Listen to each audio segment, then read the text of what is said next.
ಎಲ್ರಿಗೂ focus for good ಚಾನಲ್ಗೆ ಸ್ವಾಗತ. ನಾನು ಇವತ್ತು ಮಾಡ್ತಾ ಇರೋದು ಚಪಾತಿ ಮತ್ತು ಅದಕ್ಕೆ ಕಾಂಬಿನೇಷನ್ ಕ್ಯಾರೆಟ್ ಬೀಟ್ರೋಟ್ ಪಲ್ಯ. ನಾನೊಂದು ದೊಡ್ಡ ಬೌಲ್ ತೊಗೊಂಡಿದ್ದೀನಿ. ಅದಕ್ಕೆ 2 ಬಟ್ಲು ಗೋಧಿ ಹಿಟ್ಟು ಹಾಕೋತಾ ಇದ್ದೀನಿ. ನಾನು ತೊಗೊಂಡಿರೋದು ಆಶೀರ್ವಾದ್ ಗೋಧಿ ಹಿಟ್ಟು.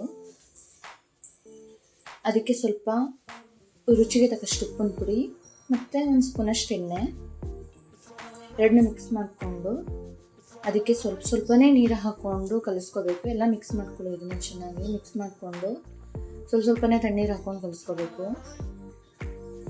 ನೋಡಿ ಕಲಿಸಿದ್ದೀನಿ.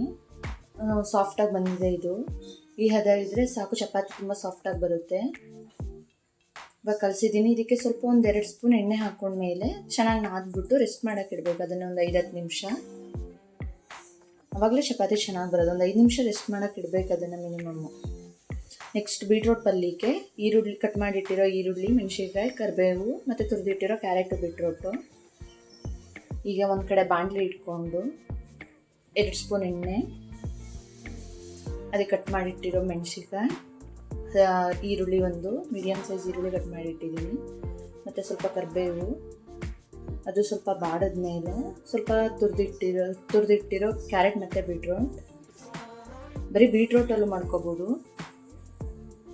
ರುಚಿಗೆ ತಕ್ಕಷ್ಟು ಉಪ್ಪಾಗೋದಾ ಇದ್ದೀನಿ. ಇವಾಗ ಇದನ್ನು ಚೆನ್ನಾಗಿ ಬಾಡಿಸ್ಕೋಬೇಕು. ಸ್ವಲ್ಪ ಕಾಂಬಿನೇಷನ್ ಅಂತೂ ತುಂಬ ಚೆನ್ನಾಗಿರುತ್ತೆ ಚಪಾತಿಗೆ. ಇದು ನಮಗಂತೂ ತುಂಬ ಇಷ್ಟ.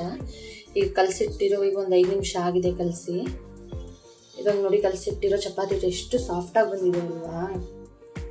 ಈಗ ಚೆನ್ನಾಗಿ ನಾದ್ಕೊಂಡು ಅದನ್ನು ಮತ್ತೆ ಒಂದು ಮೀಡಿಯಮ್ ಸೈಜ್ ಉಂಡೆ ತೊಗೊಂಡು ಅದಕ್ಕೆ ಸ್ವಲ್ಪ ಒಣ ಹಿಟ್ಟು ಹಾಕ್ಕೊಂಡು ಮೇಲೆ ಲಟ್ಟಿಸ್ಕೋಬೇಕು. ಇವಾಗ ತುಂಬ ತೆಳುವಾಗಿ ಬರುತ್ತೆ. ಮಾತ್ರ ನೀವು ಎಷ್ಟು ತೆಳುವು ಬೇಕೋ ಅಷ್ಟು ತೆಳುವಾಗಿ ಲಟ್ಟಿಸ್ಕೋಬೋದು. ಬೇಕಾದರೆ ಅಷ್ಟು ಚೆನ್ನಾಗಿದೆ ಹಿಟ್ಟು.